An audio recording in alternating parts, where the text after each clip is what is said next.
In 2016, it was tempting to think American politics could never again produce worse choices for high office than Donald Trump and Hillary Clinton. These would be the last boomers to run for president, I thought, and they seem to be designed specifically to humiliate their supporters. Trump, the sleazy tribune of traditional values voters.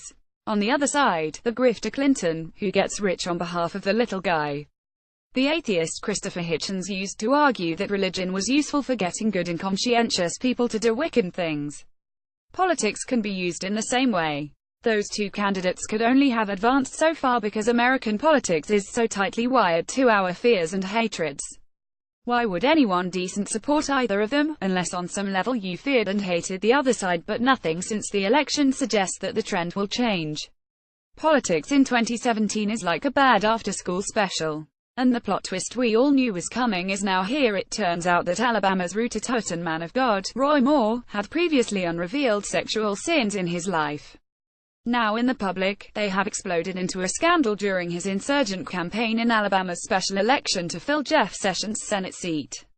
Several prominent evangelicals have already embarrassed themselves in the rush to cover Moore's sins in a cloak of righteousness, and therefore justify pulling the lever for him in the election. Moore's defense on Friday amounted to a strenuous denial that was difficult to credit.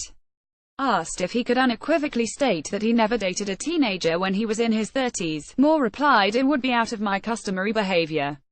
My colleague David French has admirably and correctly put forward the way in which it violates biblical principles to choose the lesser of two evils, so long as it's your side's evil.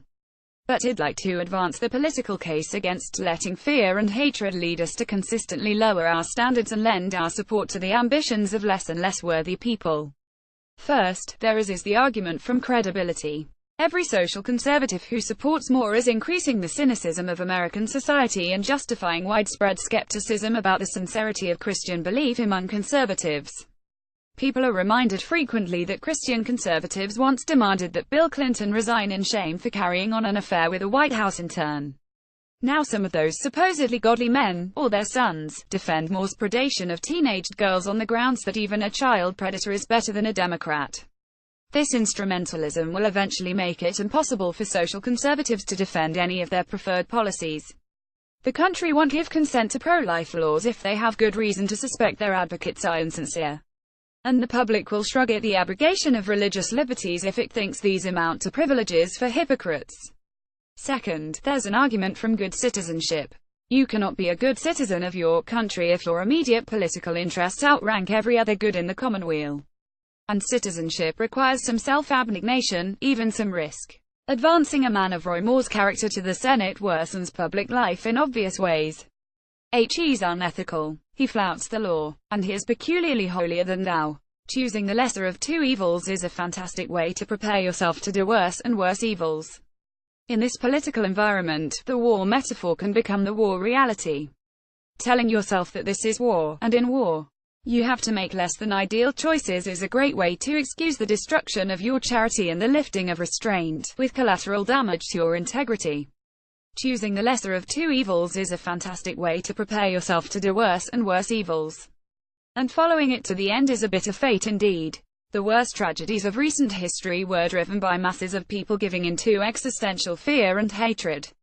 There are many today in Central and Eastern Europe who made themselves into fascists or communists in order to resist or avenge the communists and the fascists. But the names we remember and revere are often those who carefully and bravely stood apart. It's time to think about where the line in the sand will be. What behavior won't you excuse? Where won't you follow your party because the way things are going? These questions won't be hypotheticals. Michael Brendan Doherty is a senior writer at National Review.